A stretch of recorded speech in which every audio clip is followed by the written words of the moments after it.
Olá, sejam todos bem-vindos ao canal Fatos e Personagens da Bíblia.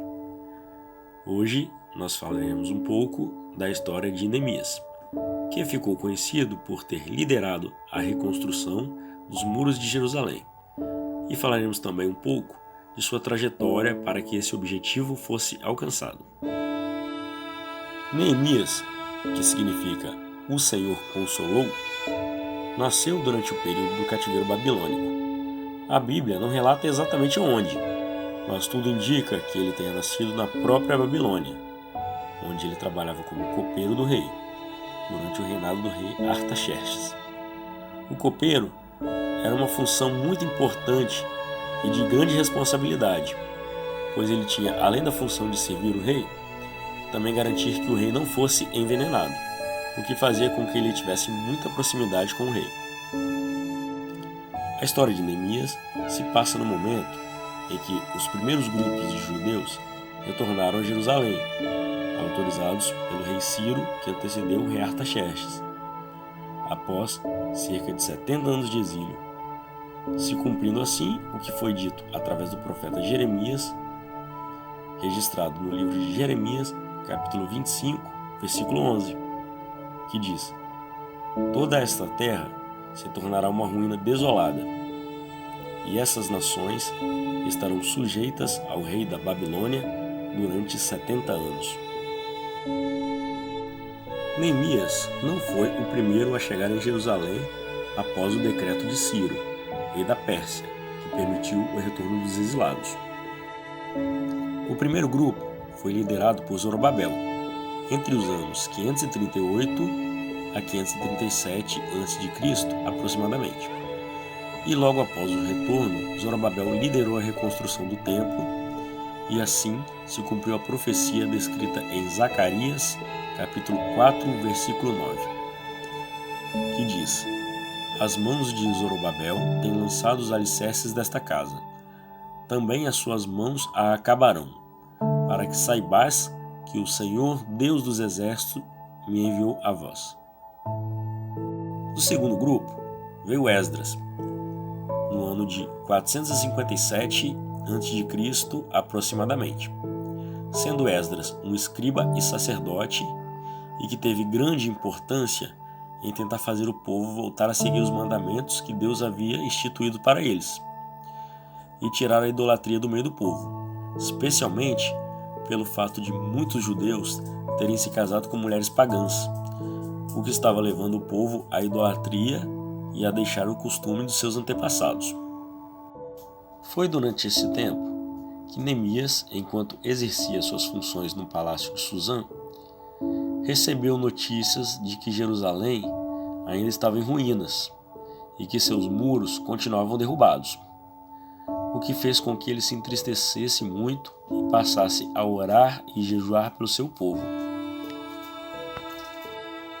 O rei, percebendo o semblante de Neemias, lhe perguntou o motivo dessa tristeza. Neemias então explicou ao rei a situação de Jerusalém e pediu para que pudesse ir a Jerusalém e trabalhar na sua reconstrução.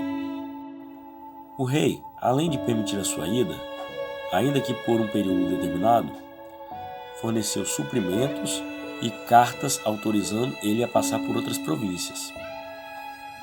Neemias então chega a Jerusalém e monta um plano de reconstrução da cidade e de seus muros, e dividiu o povo em vários grupos para que a obra pudesse ser feita com rapidez. Enquanto o povo trabalhava nesse projeto, 3 homens chamados Tobias, Gesem e Sanbalat começaram a zombar e dizer: "O que vocês estão fazendo? Estão se rebelando contra o rei?" Escrito em Neemias 2:19. "E, pois que construam, basta que uma raposa suba lá para que esse muro de pedras desabe." Escrito em Neemias 4, versículo 3. No entanto, eles ficaram muito aborrecidos ao ver que o muro ia sendo construído. E então passaram a juntar aliados para atacar Jerusalém e impedir que a construção do muro se completasse. Sabendo disso, Neemias preparou o povo para lutar e colocou vigias nos muros. Vendo então que o povo estava preparado para lutar, Tobias, Gesem e Sanbalate começaram a tentar intimidar Neemias, ameaçando ele. Mas como ele não fugiu, passaram a espalhar que ele estava conspirando contra o rei da Pérsia. Mesmo com todos os obstáculos, Neemias conseguiu concluir a obra. E, em comemoração, juntou todo o povo e Esdras começou a relembrar as leis e os mandamentos para o povo, fazendo com que muitos deixassem a idolatria e se voltassem a Deus.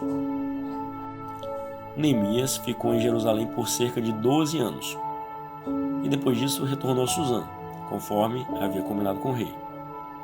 Algum tempo depois, ele ainda voltou a Jerusalém para implementar mais reformas, porque o povo estava se desviando novamente e injustiças estavam acontecendo, especialmente em relação aos mais pobres.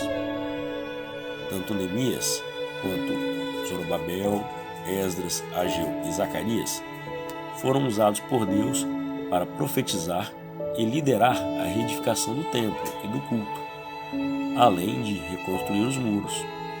Eles também lutaram contra a idolatria e a injustiça e fizeram com que voltassem as festas tradicionais, como a festa dos tabernáculos, ou conhecida também como das cabanas, onde todo o povo montava cabanas para aprender e meditar nas escrituras sagradas. Em sua jornada, Neemias encontrou muitos obstáculos e pessoas se levantaram contra ele para tirar ele do caminho que Deus tinha para ele. Mas ele não se abalou e se manteve firme em fazer seu trabalho. Além disso, ele sempre confiava em Deus e tinha o costume de sempre orar a Deus.